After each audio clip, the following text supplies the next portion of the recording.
Hello and thanks for tuning in. My name is Wilbert Mutoko and I'm so glad to bring you my book, Financial Freedom. It is your turn for financial success. Why are people and organizations in financial crisis? Majority of people grow up in a culture of spending rather than saving and investing. From an early age, we grow up excited to buy consumables rather than investing for the future. For this reason, majority of adults are excited about shopping, but they feel sad when they hear of saving for the future. Those are my personal reflections. According to Chika Onyeani, Africa, the poorest continent on earth with the most natural resources, consumes everything as well and produces nothing. This book is dedicated to all people that have gone through my coaching, that have attended my trainings, and whose companies I have consulted for, as well as the people who have read my first book, 15 Secrets for Personal Financial Success, and those who have also read my second book, 16 Mistakes Singles Make, Volume 1, and my third book, What You Have Is Enough. I dedicate this book to you. You guys rock. Fighting waste. Some years ago, I was in debt, and I must admit that it is one thing I would never wish anyone to go through. It was horrible to have creditors hounding me day and night. Similarly, I guess you know someone, if not yourself, who is going through financial challenges. So I write this book to help those in debt, how they too can come out of debt, and to help those who are financially comfortable to avoid falling into debt.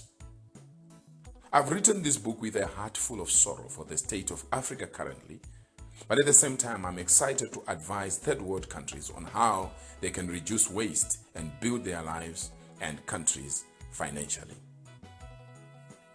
I've met some people who say they don't want to be rich, but I've never met anyone claiming that they do not want to be financially free. All of us want to have enough money to buy what we need and to cover all expenses. More so, we all desire to be able to live comfortably when we become senior citizens. What more? To be able to leave another inheritance for our children and to bid farewell to the world with dignity, not bothering relatives concerning where money will come from to cater for funeral expenses. Do you desire perpetual financial freedom? Then continue listening to this book.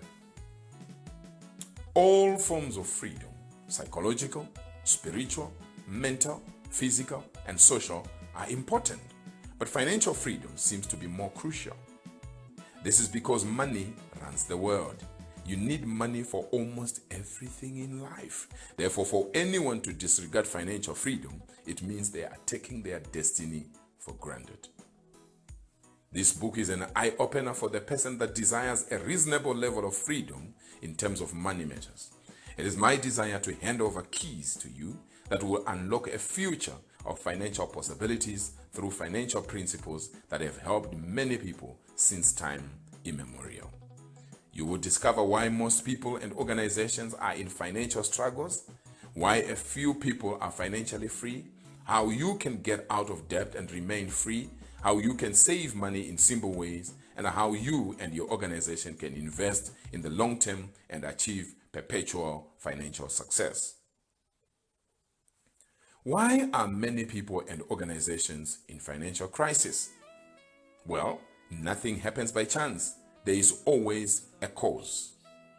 Why do people get into and or stay in debt? Below, I bring you some of the reasons why people get into debt or they stay in debt. Number one, the language of money is not taught in most homes. Only the rich teach their children how to make money and how to multiply money. Unfortunately, many of us are not from rich families. Number 2, money is not practically taught in schools. Schools teach theories which cannot make anyone financially free. No wonder someone completes a degree in accounting and finance, but when they get a job, they consume their whole salary and save nothing for the future. What that means is that you can have a Master of Business Administration, you may have a degree in finance, you can even have a PhD, but that does not really make you financially free.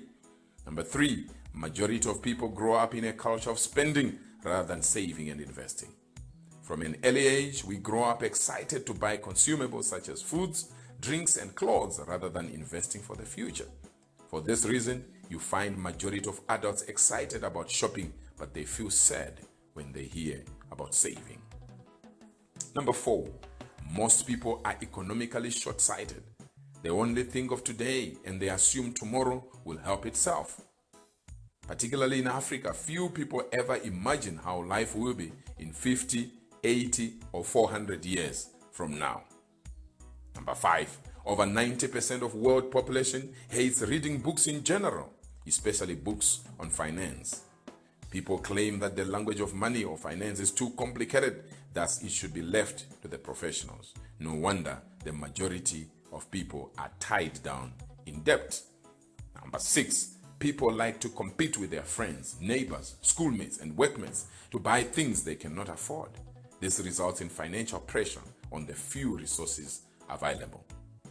Number 7, people are too comfortable with their jobs. Hence, they trade their energy and time for job security, and they only wake up when they reach retirement age and the employer says to them, please retire because you are tired.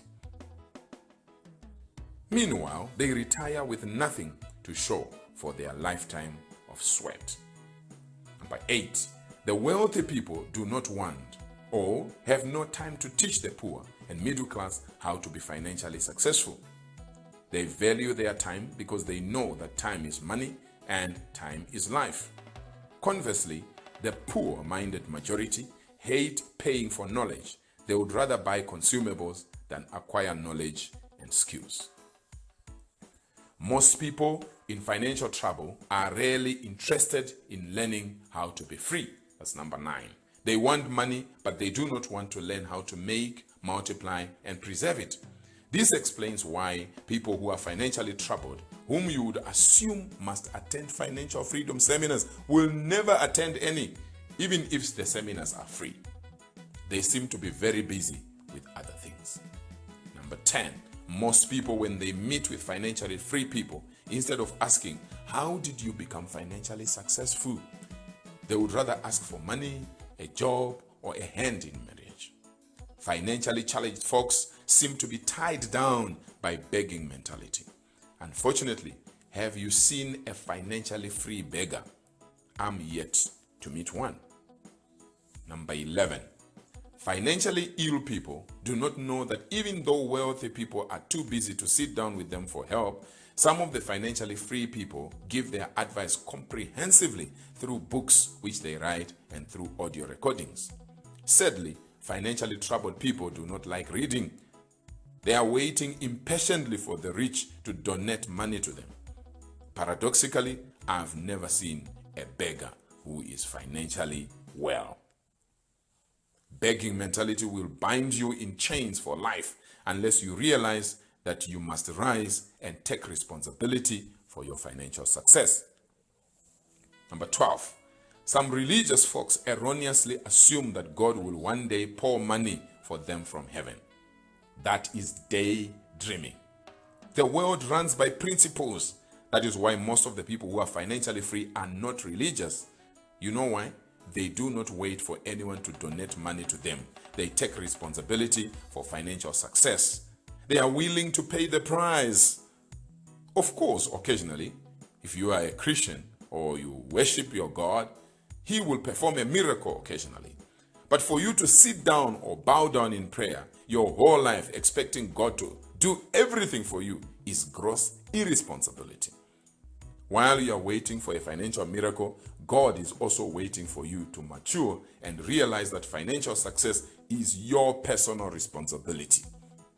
Number 13, You have never been old, so you do not know how it feels to be old, stranded, and broke. That's why probably you play with money and opportunities. Number 14, majority of people are enemies of money. Lack of understanding money causes people to waste it. Number 15, many folks live in denial. They never sit down to calculate how much they owe. So then, how can they coin a strategy to come out of debt when they do not know specifically how much they owe? Number 16, money does not stay where it is not appreciated. You must learn to respect and use money responsibly, and it will multiply. Abuse money and it flies away back to where it came from, most probably the pockets of the rich or the bank accounts of the rich. That's where money goes back to. Number 17, some people rely on one source of income. This results in financial crisis if they lose that one source of income. As it is crucial for a river to have multiple streams of water feeding it, every person should have multiple streams of income to avoid panic in hard times. This reminds me of 2004 when I was working as a high school teacher. The owner of the school was very abusive in every way. Towards the end of 2004, 14 of the teachers, including myself, we received letters of termination of employment. Why? We asked the school owner. He simply said, I don't need to explain to anyone what I decide with my school. I just feel like changing the staff members. I need new people. Of all the 14 staff members, only 2 people, including me, were not emotionally drained. The rest were weeping and or wallowing daily, not knowing what to do with life after serving the last 3 months on the job. They had to come to me daily for consolation and comfort. Furthermore, recently when some mines closed, sadly over 10 people that had no other form of income and no investments had to commit suicide. What a sad reality. In my case, however, how come I was not so bothered by termination of employment while others were lamenting in that school that I mentioned earlier? There were 2 reasons why I was not so moved by losing my job. 1, I put all my trust in God that He would open a new door for me. 2, my wife and I had a small business that was doing very well. So I knew that income would not cease due to me losing the teaching job. This goes to show you the danger of relying on your job alone. What was I going to do if I did not have a small business by the side, which my wife was running on my behalf and I was helping her during my spare time? Now, I'm not saying that if you are employed somewhere, you must have a business on the side and you lose focus and commitment at your job. No, that's not what I'm saying. What I'm saying is that there is no harm in you concentrating on your job. Be the best employee in your workplace. All right? Let everybody know that you are a shining star. But at the same time, establish a business somewhere. Even if it means you work on it part-time or you employ someone to run it on your behalf. If you are not faithful with someone else's organization, who will entrust you with your own enterprise?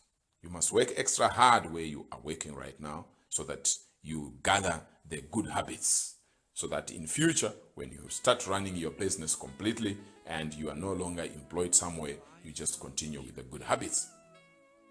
Number 18, small pieces of money are deceptive because people assume that little money is not important, forgetting that a river is not filled by water at once, rather it is one drop at a time from the sky. Your financial success comes from keeping those coins one day at a time. If you want to discover value for money, visit anyone who has financial problems and you see small coins lying everywhere in the yard. That is a sign of disrespecting money. Remember, if you remove 1 coin from a million, is it still a million? Therefore, you should learn to value every small coin and find a way to grow the coin into more coins. Number 19, shortcut mentality resulting from lack of patience causes many people to cut corners, resulting in financial trouble. Prisons and streets are full of people that tried to get money quickly without regard for laws and other people's welfare. You sure do not want to join them, I guess. So you and I need to have a long-term plan to impact lives and add value, then get paid rather than hoping that money will come fast and you become a multimillionaire overnight. Number 20, parents forget that times have changed. In today's challenging and busy lifestyles, parents cannot afford to fold their hands, relax, and invest nothing for their future and that of their children, assuming my children shall take care of me when I am old. Life has seriously changed, my friend. Your children may not be able to take care of themselves and at the same time support you adequately when you become a senior citizen. Every parent must cater for their future personally and now. Help me tell the person next to you, are you sure that when you are old, you do not want to be destitute? Then make sure that you invest for your future. Avoid depending on the government or on your children. Number 21, let me show you why you need to prepare for old age personally and not dumping the whole responsibility on your adult children. Can I ask you a simple question? How many times do you financially support your own parents, including your in-laws? Do you always give your parents all they need? If your answer to the second question is no, why then do you expect your children to take care of your financial needs after your retirement? Why are you failing to fully take care of your parents and siblings right now? How come you erroneously assume that your own children will fully support you when you are old? Tell your neighbor, be serious, my friend. Out of the above causes of financial crisis, I hope you have identified the ones that affect you. This is because if you do not know the cause of your problem, how can you locate the solution? Now I have an activity for you. Write down the reasons why your finances are not at the level you wish them to be. Write down the reasons why your finances are not at the level you wish them to be.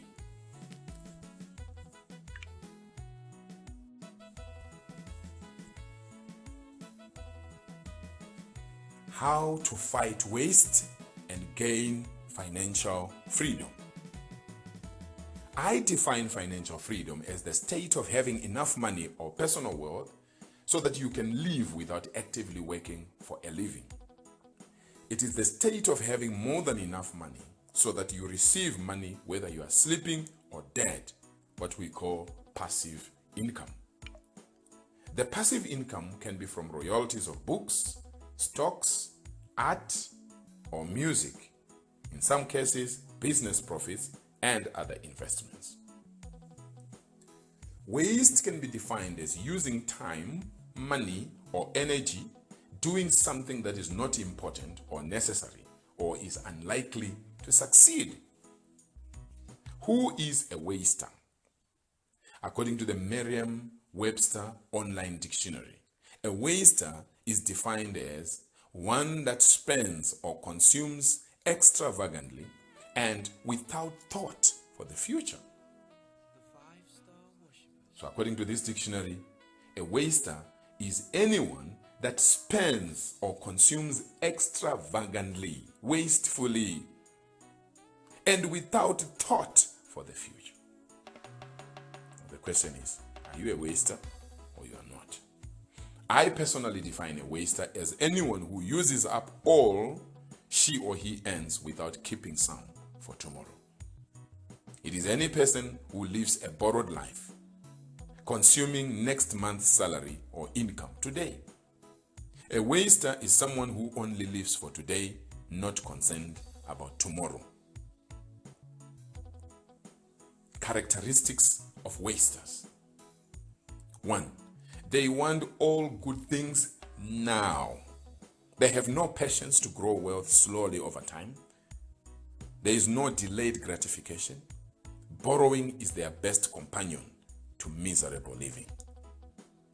Number 2, wasters do not respect intangible things which are beneficial in the long run. A good example is Esau, who sold his birthright or inheritance to Jacob in exchange for one meal. You find that in the book of Hebrews, chapter 12 and verse 16, and also in the book of Genesis, chapter 25, verse 34. People like Esau can do anything to please their stomach, no matter how much they miss in future because of the food or drink that they have taken today. Number 3, they spend all they earn. If they consider saving, they say, I will save what remains. Not knowing that there rarely remains any money after spending. Such people need to understand that when they want to save, they should save 10 to 20% of earnings before spending anything. Otherwise, nothing may ever be saved. Number 4, wasters try to always impress friends and neighbors. They usually ask themselves, what will people say when they see me driving such a motor vehicle? What will my colleagues think when they see this shoe? That is why Will Smith said, many people borrow to buy things they don't like to impress people who don't like them. Number 5, they buy motor vehicles on credit, particularly luxurious cars, to show off. For example, a waster can be paying monthly installments for a vehicle, say $5,000, yet they have no monthly saving or investing to the tune of $5,000. This means they consider today's show off more important than the future. A good example is a young woman who recently took a loan and bought a car for $60,000. Her salary is $5,800, and she is paying a car monthly installment of $2,700 for the next 6 years. Is this not a recipe for disaster? How does she pay house rental? What about food and all those other things that she needs? In any case, when you are buying a motor vehicle, there is a certain amount that is supposed to be kept in your salary. I do not even understand how she is paying, using half of her salary to pay for the car. Make matters worse, by the time she finishes paying for the car in 6 years, the vehicle will have completely lost value. Number 6, wasters stay in a house where they pay a rental of more than 10% of their income. More than 10% of income is too much, and it is a waste of money unless it is a rent to buy arrangement. Such people may never buy or build their own home because they have no savings. Number 7, wasters, if they are running a business, they do not have a salary. All the business money belongs to them. They do not understand that a business is a separate legal entity and business money is not to be used anyhow. Such people hate advice and they do not want any accountant or financial consultant nearby. Number 8, wasters use utilities carelessly. That means they use water, power, telephone, and mobile airtime anyhow. Number 9, they drive cars above their level. Many folks have cars which they cannot fuel or buy spare parts for. Such people can even be in positions of influence. They borrow money for fuel from their students, from their maid, from their garden man, from their driver, or from their children. Can you imagine? What a shame. You need to drive your size per time. Do not put pressure on your resources to impress other people. You cannot impress human beings. They are difficult because their tastes continuously change. One multimillionaire read my book 15 Secrets for Personal Financial Success, and he called me filled with excitement. Dr. Mutoko, I can't thank you enough for the impact of your book. I read it and immediately we set for a board meeting where it was resolved that we follow your advice in the book to sell our fleet of expensive motor vehicles and replace them with reasonably priced ones that have easily accessible spare parts. Thank you once again. It is never too late. You can change your life and your organizational spending today. Number 10. Wasters are always under pressure from other people to spend in nightclubs, in shopping malls, and in restaurants. Then when they are broke, they wonder where their money disappeared to. Number 11, wasters do not like budgeting. They have no set plan for expenditure. They can even be an accountant or treasurer in their workplace, probably handling records and money for their organization. But when it comes to their own life, they take records and accountability for granted. Surprisingly, they seem not to understand why they are not financially successful. They lack personal responsibility. Are you a waster or you are a wise spender? Whichever you are, there is hope for you if you follow the advice in this book. I have a little activity for you. Are you a waster or not? Please just write that down. Justify your answer.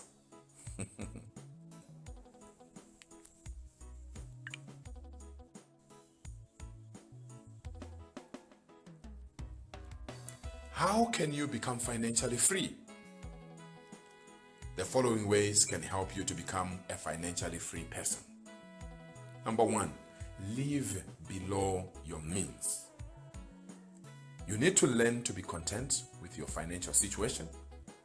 Stop comparing yourself to other people. Decide never to use all the money you receive per time.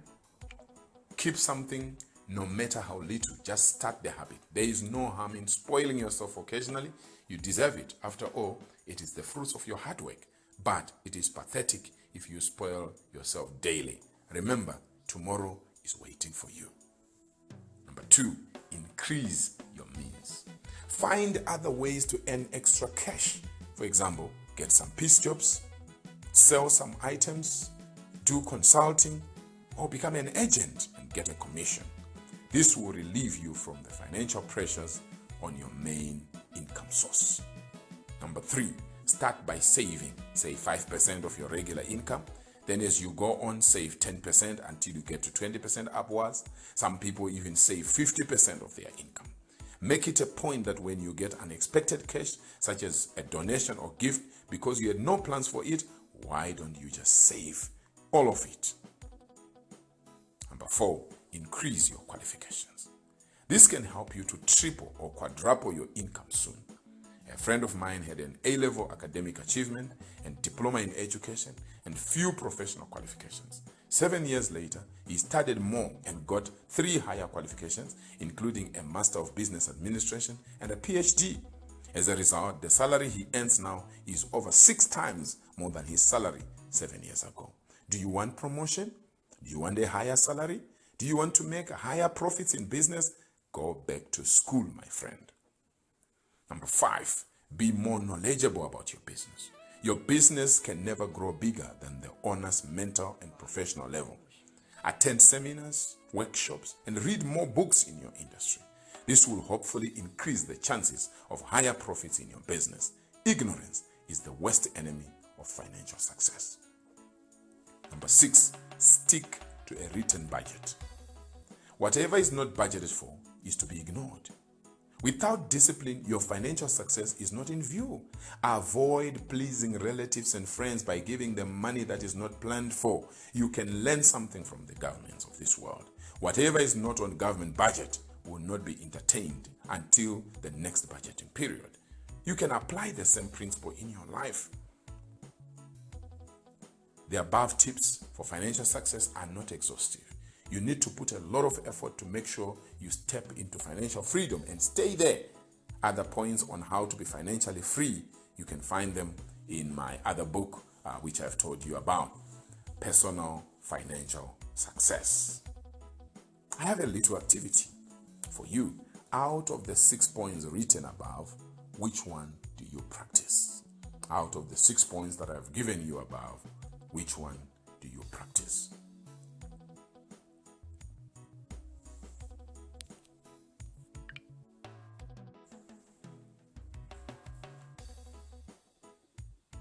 How to invest like a pro. How to invest like a pro. Investing can be classified into 6 or 7 major categories, that is bonds, shares, property, commodities such as gold and silver, business, cryptocurrency, offshore investments, managed funds, and unit trusts. I know I have covered this exclusively in my book, Personal Financial Success. I'm just hoping that you going through this, this is my 4th book, by the way. This is my fourth book, so some of the things I wouldn't want to repeat them in this particular book. I've already written about them in the book Personal Financial Success. If you haven't yet gone through it, please feel free to go through it. All right? That book, Personal Financial Success, has transformed many individuals and organizations across the globe in terms of financial literacy. I advise you to get a copy and study it repeatedly. In this chapter, I would like to suggest to you how you can invest like a pro. It goes without saying that today everyone talks about how they can grow their wealth. We all want to see our money grow. During all the brainstorming and investments from boardrooms to the streets, we can learn a lot from our parents and grandparents about investments. Obviously, our grandparents may not term it investing, but surely when they keep chicken, goats, and cattle, they practice what I would call traditional investing. Similarly, they rarely sell their tribal lands in pursuit of cash the way some of our youths do today.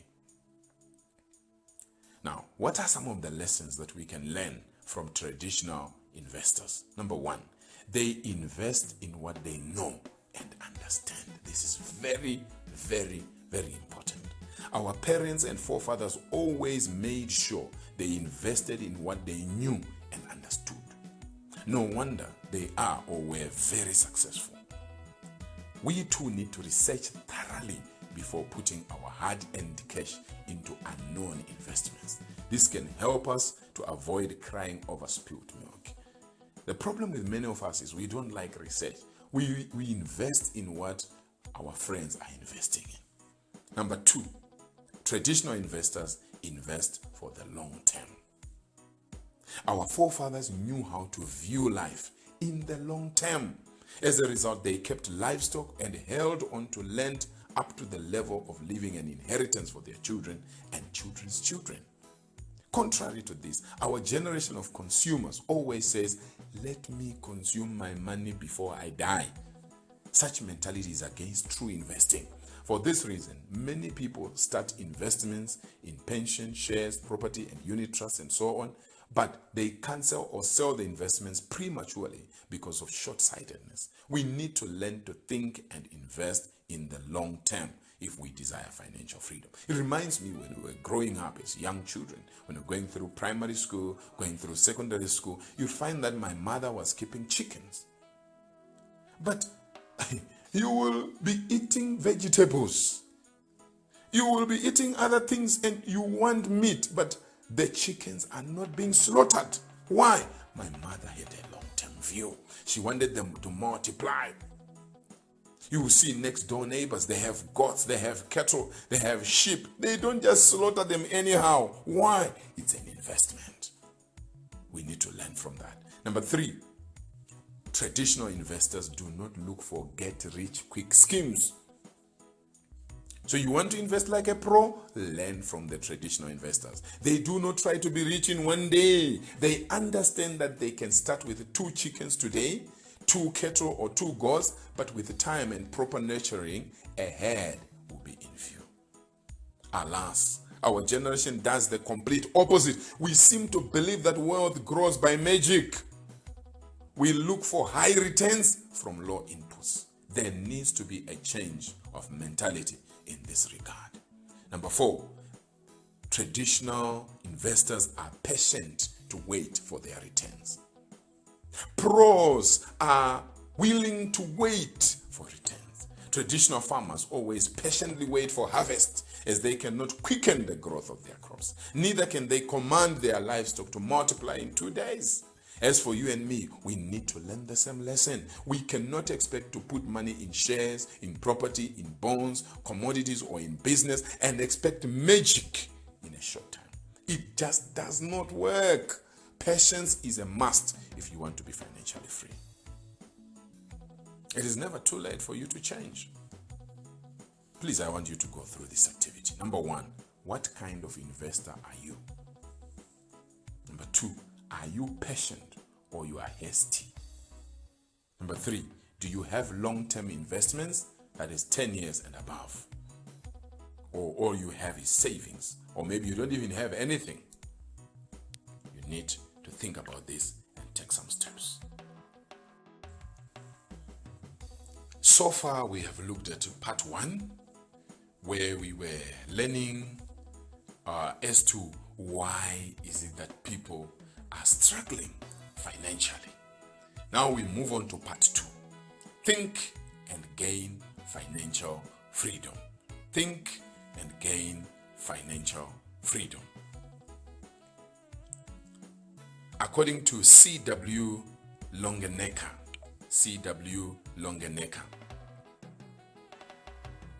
if you think you are beaten, you are. If you think you dare not, you don't. If you like to win but think you can't, it's almost a cinch you won't.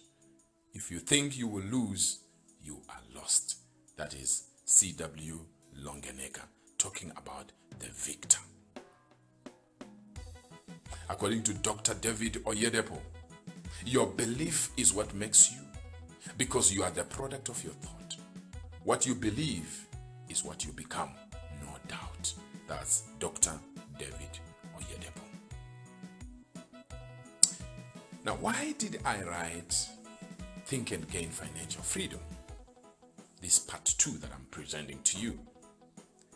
Being a financial practitioner, I used to be an independent financial advisor. Of course, now things have changed. I'm more of a motivational speaker. I'm more of a strategy and leadership consultant, and I'm an academic. But there was a time when I really worked as a full-time independent financial advisor. It pains me to see multitudes of people lamenting in poverty and lack of money. Yet when they hear about money, they claim, I would rather be happy than being rich. Or they say, money is evil.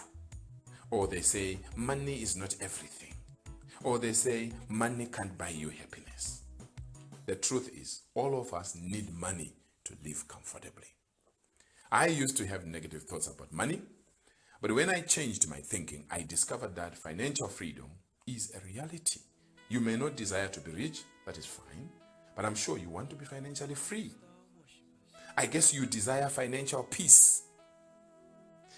I can imagine, there are times when you enter a shop, you see a trousers, you see a shirt, or you see food that you want, but you have to leave it because you can't pay the amount of money that is being charged for that product. Can you imagine a situation where you are so financially free that when you are buying things, it's not governed by how much it costs, but how much you want it? You just pay. So this book is meant to challenge your mentality towards financial freedom. It is true that money cannot buy happiness, but money makes life funny and easier. So why not learn more about financial freedom? Is it true that money is evil? I disagree. Scripture says the love of money is the root of all evil.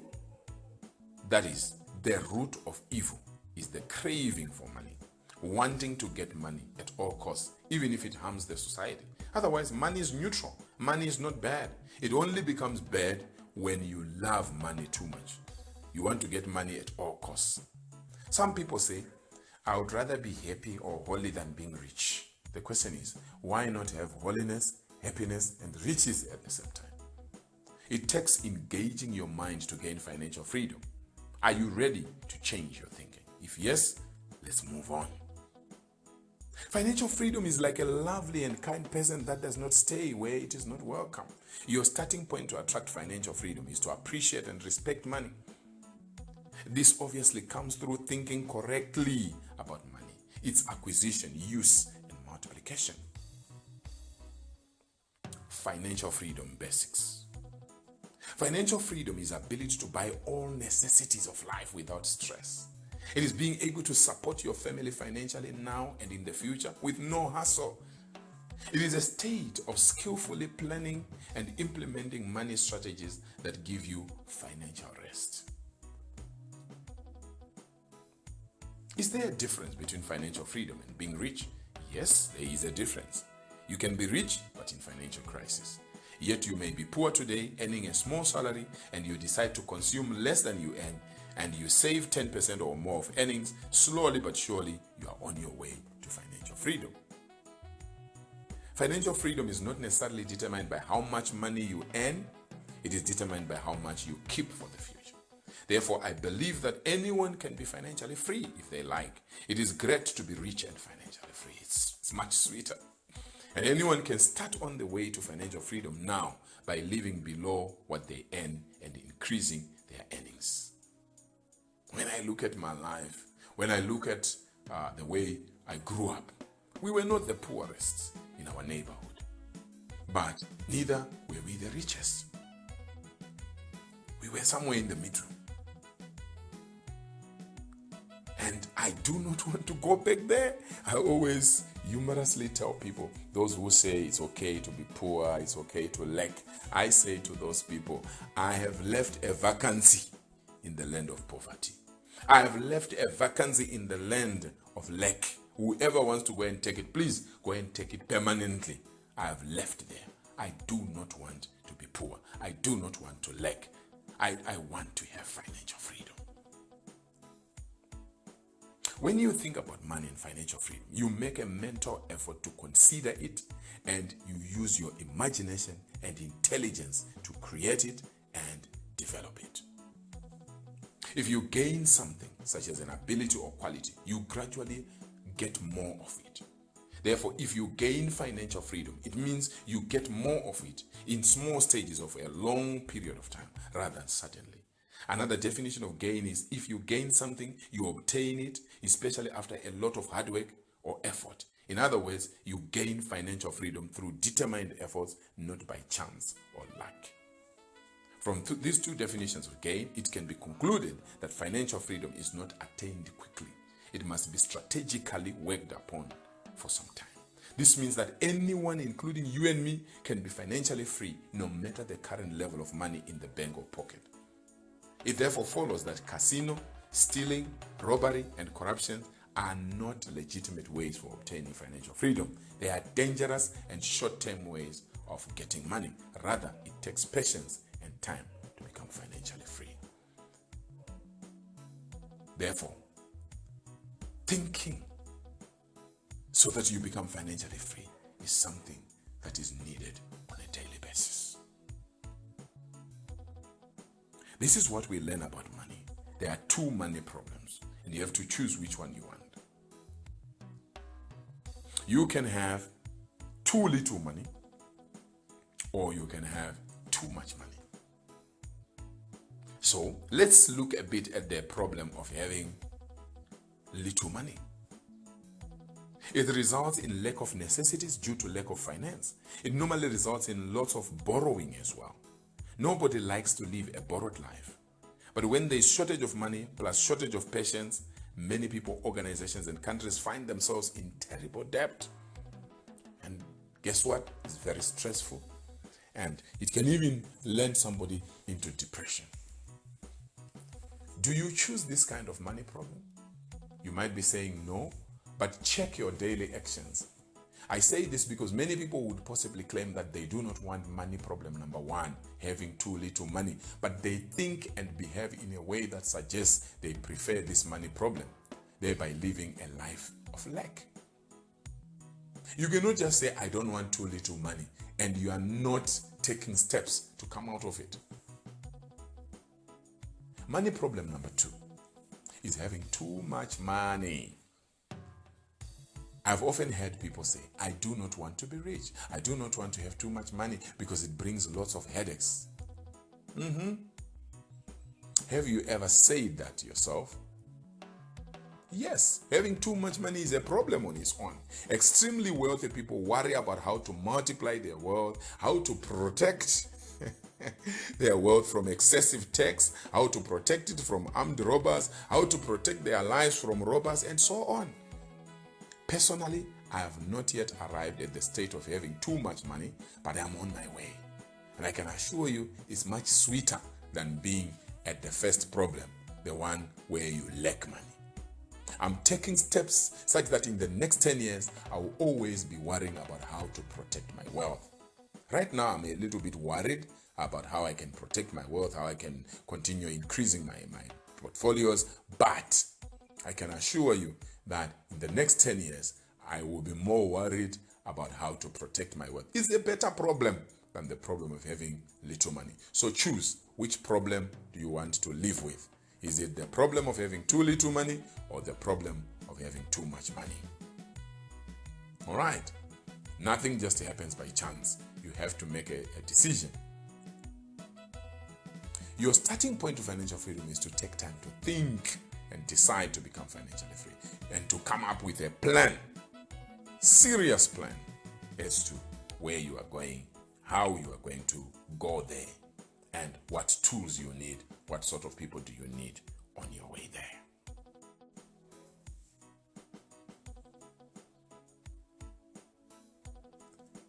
The role of thinking on your way to financial freedom.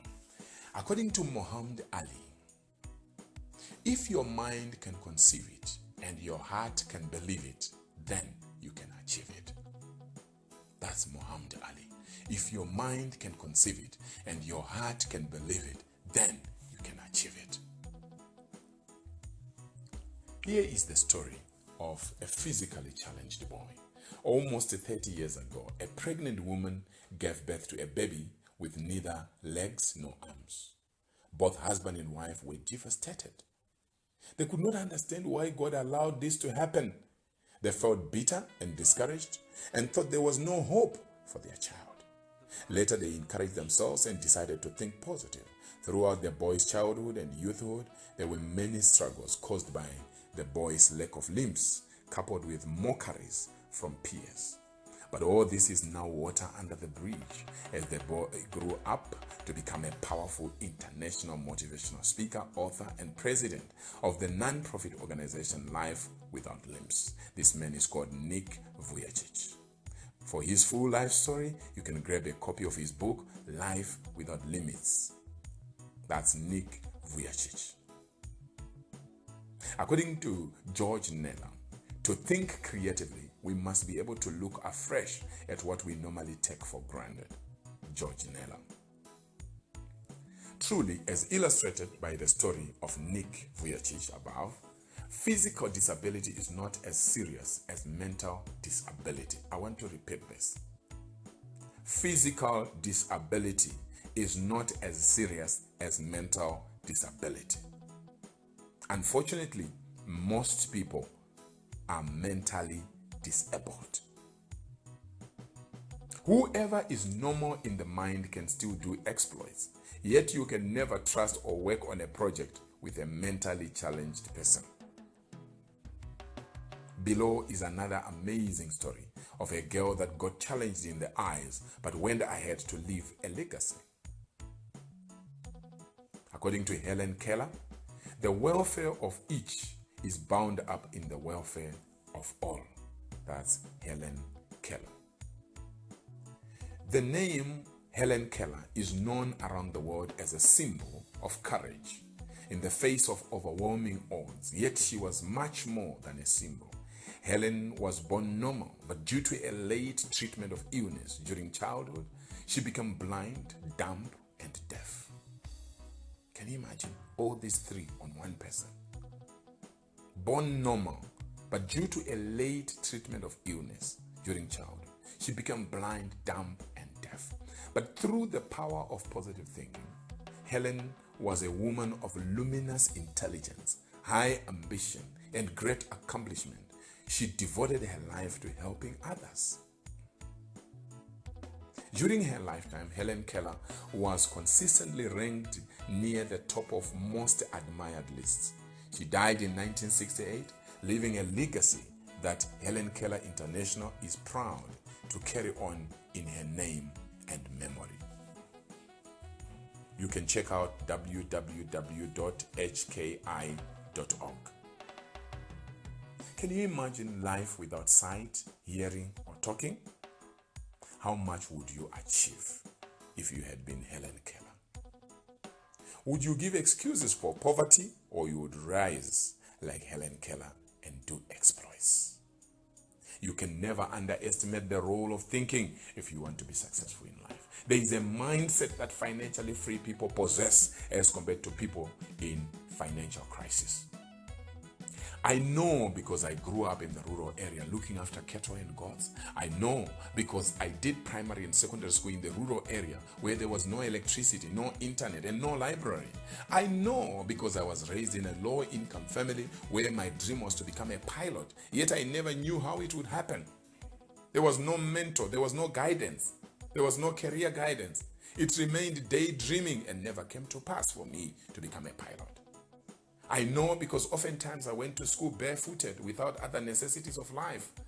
For me to become a success teacher, a university lecturer, international motivational speaker, author, and many other things, gospel artist, for me to become who I am today, strategy consultant, leadership consultant, it takes more than university degrees. It takes more than just reading books. It took more than conventional thinking. I have dedicated my life to serious times of thinking so that I can do something different for myself, for my family, for my country, for my continent, for the world. Similarly, if you can focus on thinking correctly, financial freedom will become yours. If you are already financially free, then it means if you gain deeper understanding, your financial freedom will increase.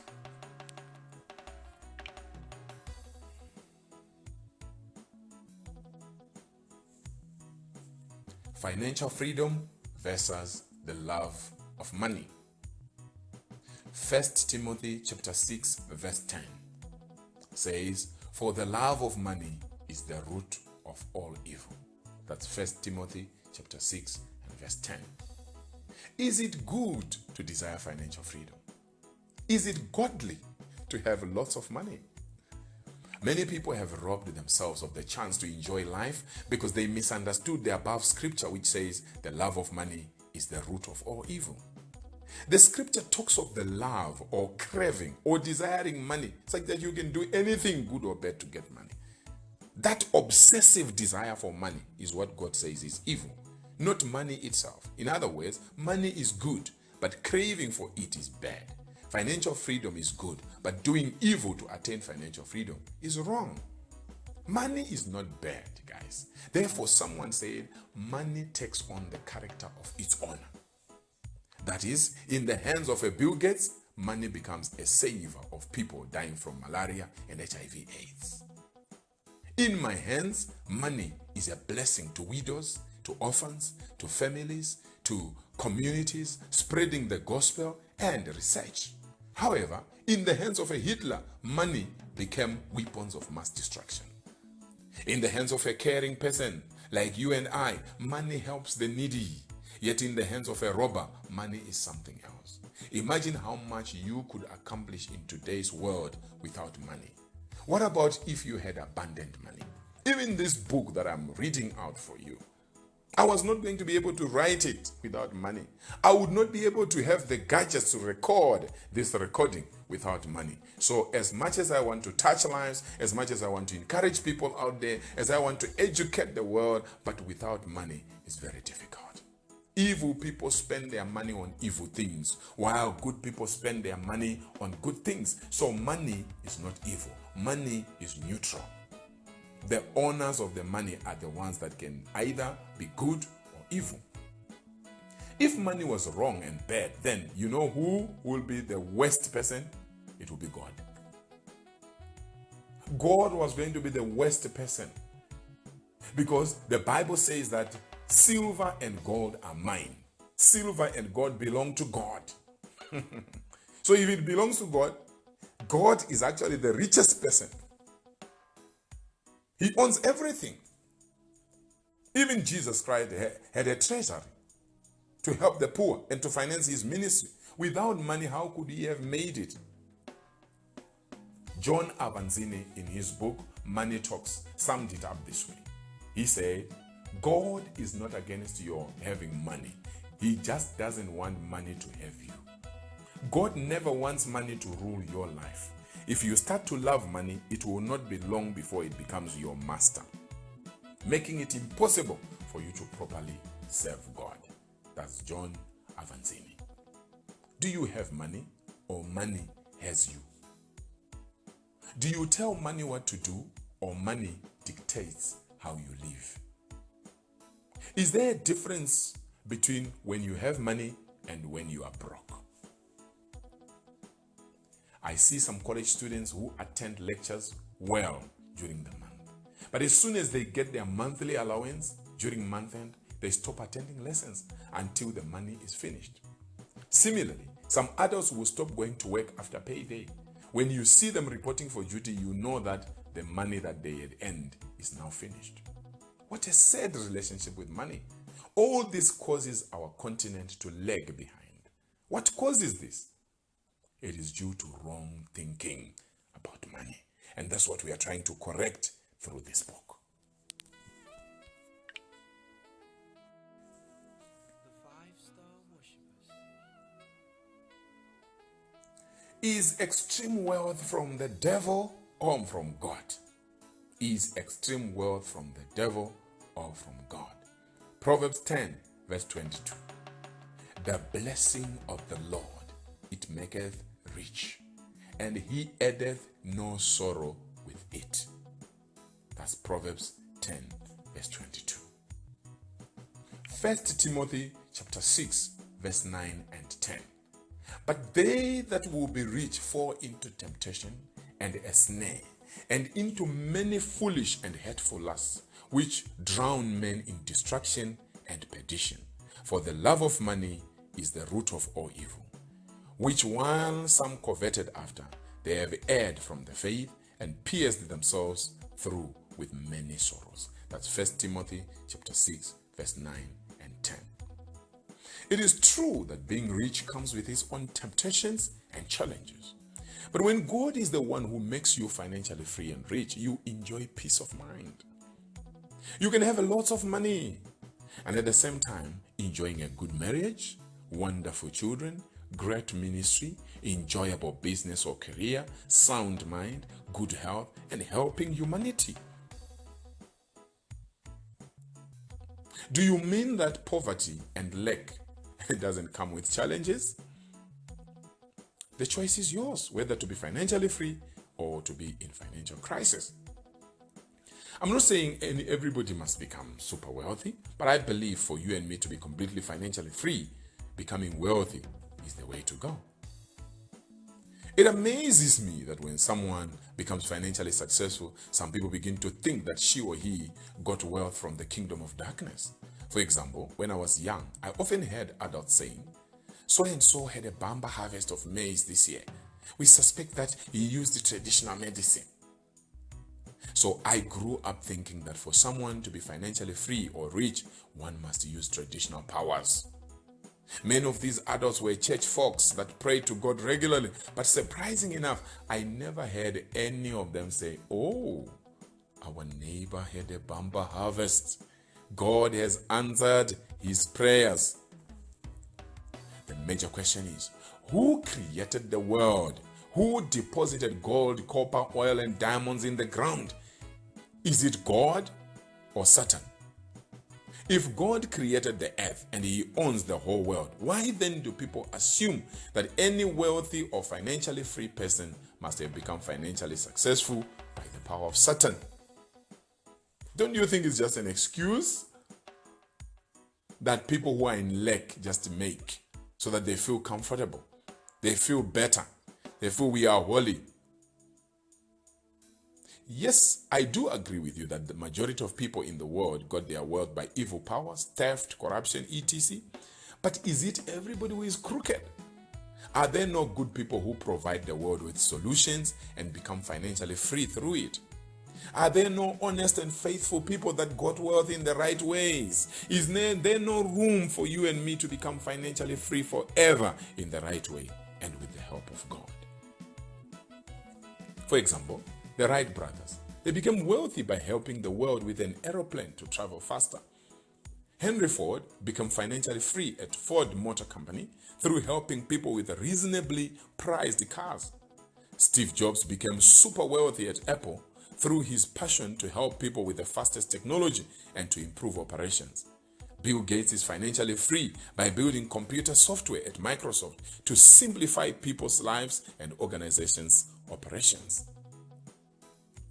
Thomas Edison became financially free through innovations that included the light bulb. Did all these people use evil powers to make it? How would the world have been without these men's and women's contributions? Is it wrong for you and me to follow the footsteps of such people?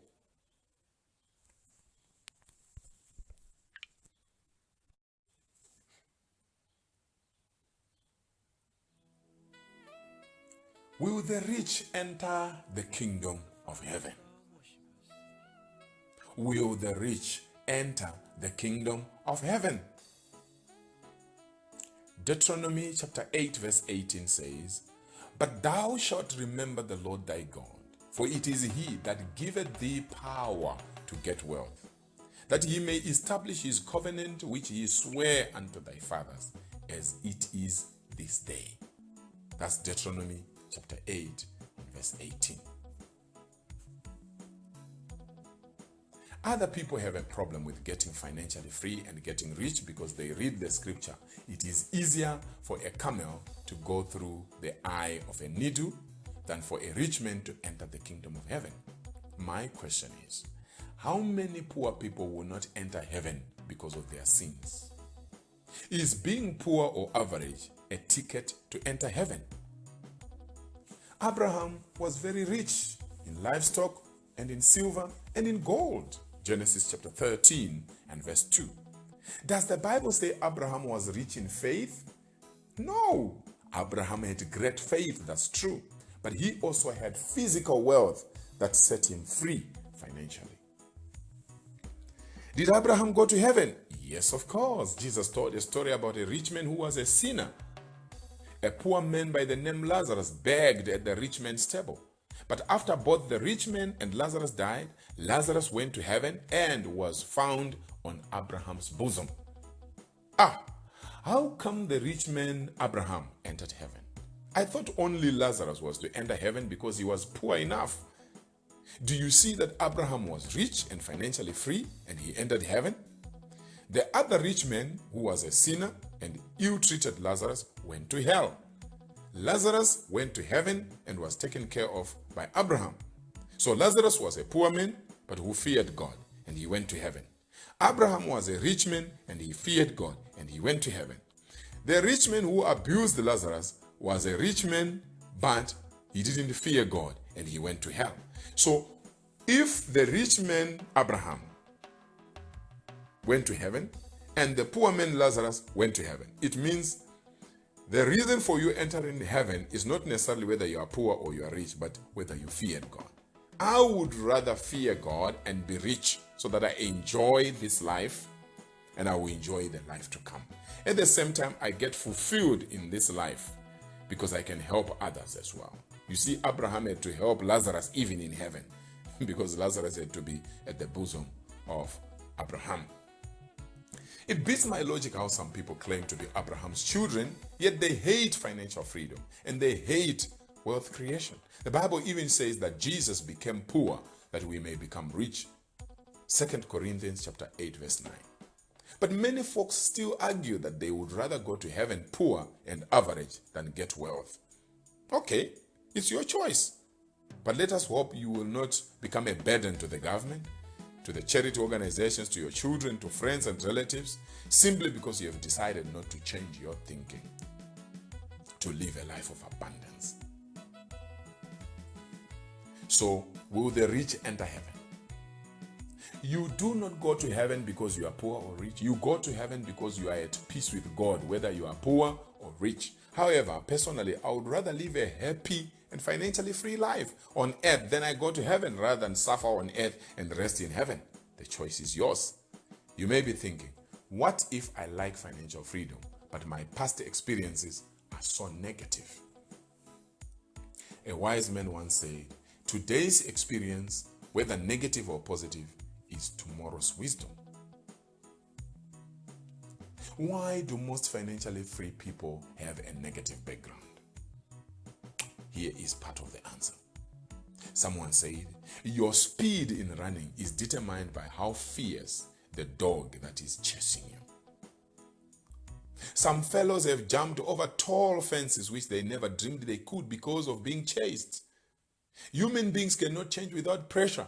A negative background can be a good motivator for you to take life seriously and work harder than other people. I have seen it in my life. I grew up in circumstances that I wouldn't want my children to grow up in. I'm grateful that my parents did the best that they could. But it's upon me to make a difference for my children. Not only my children, but for other people out there, for orphans, for widows, to assist them so that their lives can be better. A negative background has a tendency to propel you to higher levels. That's why we are saying, when someone is being chased by a dog, they will be surprised that they can jump over a very tall wall. Or maybe they will jump across a very wide river. Something they could never do if they were not being chased. Don't think you will not make it in life because your background is negative. That poor background is a springboard for success. For example, there are quite a number of people that I know that had negative childhoods. But today, they have worked extremely hard, partly because they fear to go back to where they came from. Nevertheless, if you grew up in a wealthy family, it does not mean you can't work to maintain financial freedom. I'm just encouraging those that feel like financial freedom is for the lucky guys in life. No, financial freedom is yours if you change your thinking to be like that of successful people. Some people actually grew up in successful homes and they decided to take life easy. They don't work hard. They didn't do anything for themselves. And when you do like that, you learn from the university of life. You learn suffering. But nothing stops you, having grown up in comfortable circumstances, nothing stops you from working harder so that you improve your life and be better than your parents. If your parents are already in business, you take the business to another level. You need to think positive to use your experience to your advantage.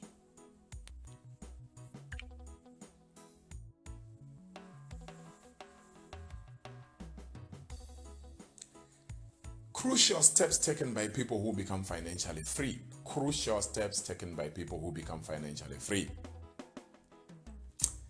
According to Wilbert Mutoko, that's myself right there, if you can patiently do what successful people do, you too will become a success story. That's Wilbert Mutoko there. So what are some of the crucial steps taken by people who become financially free? Number one, personal development. Personal development. According to Mahatma Gandhi, live as if you were to die tomorrow. Learn as if you were to live forever. Wow. I will repeat this. Live as if you were to die tomorrow. Learn as if you were to live forever. That's Mahatma Gandhi. If you are truly serious about becoming financially free, you need to listen to this book over and over and over and over again. Not only my book, you also need to listen to books like The Richest Man in Babylon. You need to listen and read a book like The Millionaire Next Door. You need to read books like Rich Dad, Poor Dad.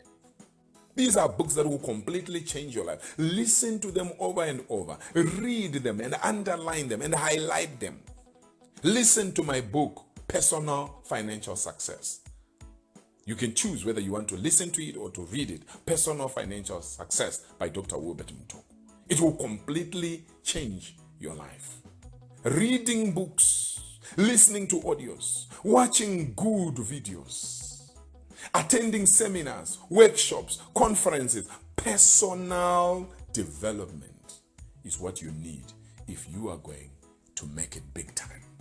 I also have another book called What You Have Is Enough. That book challenges you to see what you have, yet you thought you have got nothing.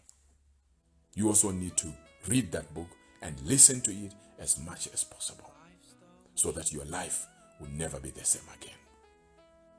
Successful people read at least one new financial book once per month. You, however, should not just emphasize on reading books on finance alone. It is not good to concentrate on one area of life. I suggest to people that you need to have a balanced library. Learn about health, learn about family, learn about career, learn about business, learn about relationships. Because you end up being successful financially only if you focus on reading books on finances. But what you want is, to have an all-round success. So that your health is good, your family is good, your relationships are good, your career or your business or your schoolwork is going on well, and your finances are also going on well. And spiritually, you are robust as well. When you do that, it's easy for you to maintain your financial wellness. Great people endeavor to develop all-round success, as I've already said. I therefore would like to encourage you to read at least one book per week. If you do not like reading, you can buy audiobooks. This is very important. Now, you cannot tell me that you don't like reading books and at the same time you don't like listening to audios. Then you are not serious. You are not serious. You have to read. You have to listen to audios. So if you really want this week to be better than last week, learn what you did not know last week. Similarly, if you want this month or year to be more successful than last month or last year, you must learn what you did not know then. Such learning usually comes through personal development.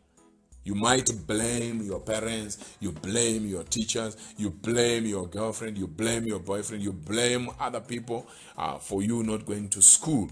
But who do you blame for lack of personal development? It's called personal.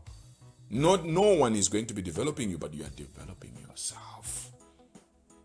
You are developing yourself. So, number one, if you want to be successful financially, number one, personal development. Number two, believing. Believing. People who become financially free believe that they can be what they want. If you believe you can be financially free, you will surely be financially free. But if you believe the opposite, that's exactly what will happen to you. Number three, people who become financially successful, they trade what they have for what they want. You need to be paid for your talents and efforts.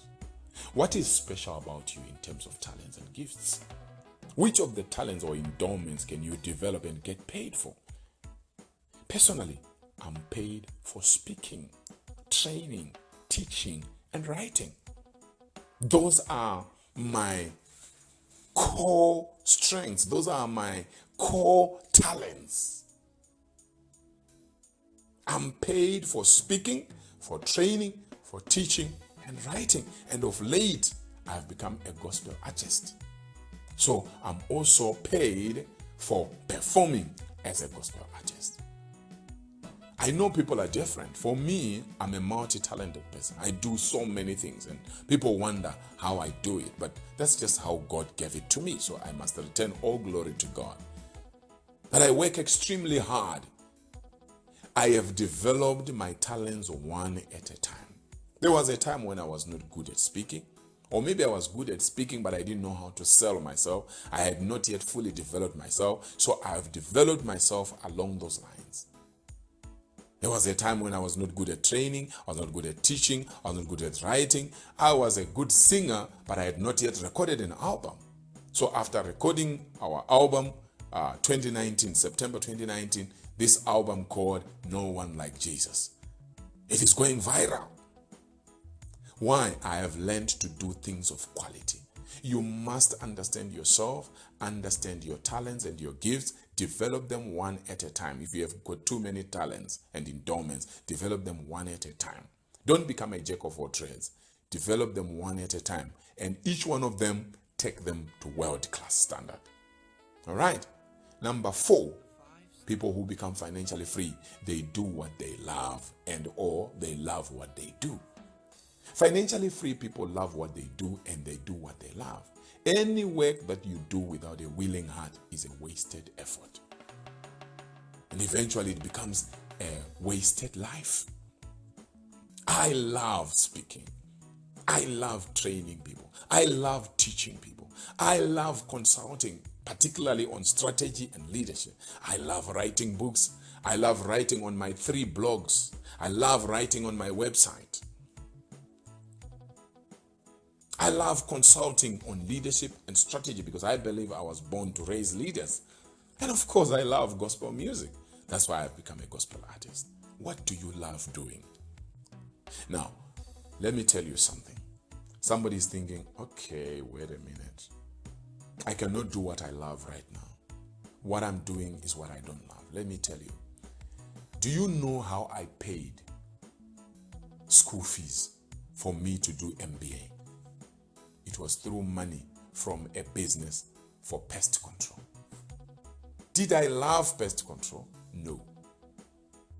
It's not like I loved pest control, but I loved wowing my clients. I've always wanted to go an extra mile. So while doing pest control, my wife ended up joining me. And we loved seeing the cockroaches, the rats, and all these things dead. We loved to see that wow effect on the face of our client when we have done an excellent job, a world-class job. That's what we loved. But we didn't love pest control per se. That's why after some time I had to stop pest control. I told my wife, honey, it's time to stop pest control and concentrate on developing our talents. And that's what we have been doing over the past decade or so. So there is time. You could actually work as a maid. You could work as a garden boy or garden girl, whatever it is. You could work in a company that you don't like and gather some networks, gather some capital, gather some experience until you get to what you want. You can never go far in a career where your heart is not aligned. Have you ever been served by a nurse who does not like her work and does not love people? Have you ever received an injection from that kind of a nurse? How did it go? Now on a different note, how does it feel to be served by a smiling receptionist or being served by a caring nurse? I advise you to determine to do work that you love, or at least you can love what you do. This will help you in the long run. I love people. I just love people. That's why even recording a book like this audio book, it's a sacrifice. I wouldn't do it. If it was just for money, I wouldn't do this. It's a pain. But I do it because I love people. When I write a book, when I read a book, when I write on my blog, when I compose a song, when I'm helping a company to address their strategic or leadership problems, I'm excited by imagining what the client will feel like. I love imparting knowledge, skills, and courage to people. So for me, speaking and writing are like hobbies. I'm therefore paid to do what I love. It's like I'm paid for my hobby. Even when challenges come, I do not see them because I'm just having a nice time.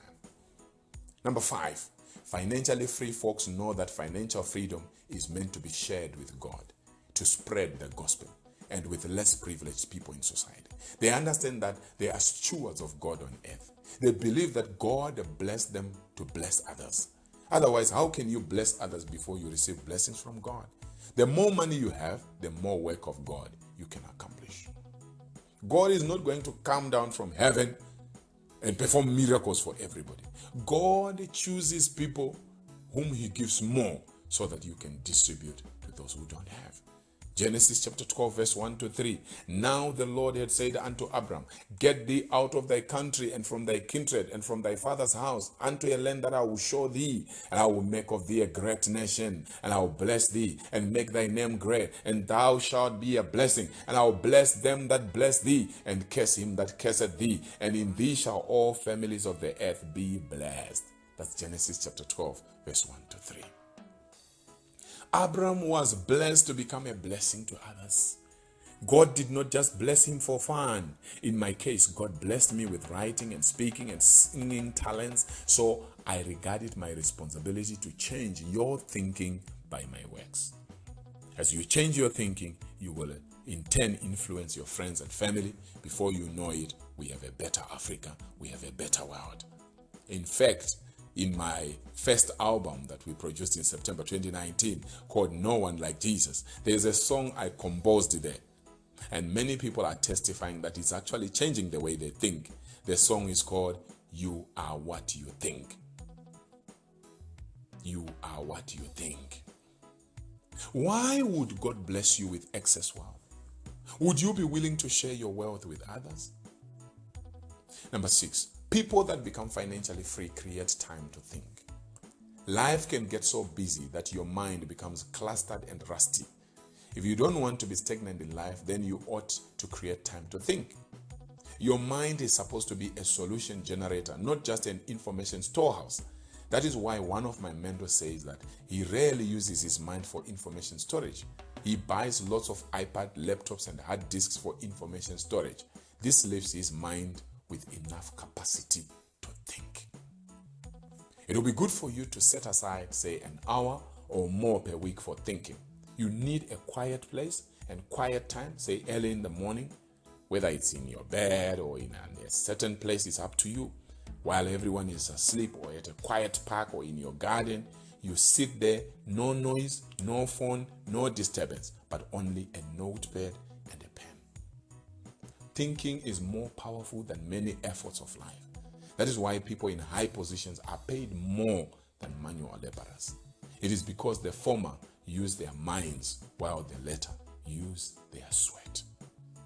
One man, whom I will call Jones, told a story of how he toured a very successful corporation. As he and the guide went around, he was surprised to see a small room with no decorations and no phone. In that small room was a fine woman seated in a small chair with a notepad and a pen on a tiny desk. She didn't even notice that they were visitors. After passing that small office, Jones asked his guide, "But what is that fine lady doing in such a tiny room?" The guide responded, "Oh, she's our think tank. She's actually our highest paid officer." You must be joking. Highest paid what? How can she be the highest paid officer when she sits in an office with no phone, no computer, and she's doing nothing? The guide laughed and said, "Well, this lady is the one that has produced most of our best inventions and innovations. Her job is just to think and nothing else. She's so precious to this corporation because her thoughts are worth billions of bucks." I have good news for you. You can be like the highest paid officer in the story above if you take time to think and be a problem solver. This applies in your own life, in your schoolwork, in your career, in your business, or in your family. Do you want a change of level? Develop a habit of thinking positive and productive thoughts. Of course, remember that your thoughts are influenced by what you read and what you hear. So make sure you read books and listen to people that transform your thinking. It is your choice either to be financially free or to be in perpetual financial crisis. If you change your thoughts about financial freedom, you will see a big change in your life. Even if you are in financial turmoil now, a shift in your thoughts is a good start to financial freedom. Develop yourself through reading, believing you can be financially free, trading what you have, doing what you love, and setting aside time for thinking. It is your turn to be financially free. Remember, you become what you think. As the song that I wrote for my album, No One Like Jesus. Think financial freedom and work towards it. All the best. You become what you think. You become what you think. Now, in conclusion, I'm so grateful that you have listened to this book thus far. My belief is that this teaching has blessed you. I advise you to listen to the book over and over and over again. My aim is to empower you to make it in life so that you will impact your generation and leave the world better than you found it. I like what Walt Disney said. He said, "The way to get started is to quit talking and begin doing." The way to get started is to quit talking and begin doing. You must put away all your excuses. You must put away all your excuses if you are going to do exploits. Please don't end by only listening to this book, Financial Freedom is Your 10 for Financial Success. I would also want to recommend that you listen to my other books, 16 Mistakes Singles Make, Volume 1. Another one, 16 Mistakes Singles Make, Volume 2. Another one called Success in Marriage. Another one called Personal Financial Success. Personal Financial Success. There's another one called What You Have Is Enough. What You Have Is Enough. I'm hoping to write more. Soon I'll be having books on leadership. I'll be having books on strategy because that's my major area. I consult in the area of strategy and leadership. I watch out for my books also in that area. I also want to encourage you, for the sake of you becoming more financially free and to becoming wealthy, I would like to encourage you to listen to books by Robert Kiyosaki. Books like Rich Dad, Poor Dad. I also want to encourage you to listen or read the book The Millionaire Next Door. There's another one called The Richest Man in Babylon. These are books that I believe will completely transform you. Your future is bright. I really appreciate you. Thank you so much for taking your time to listen to this book. God bless you.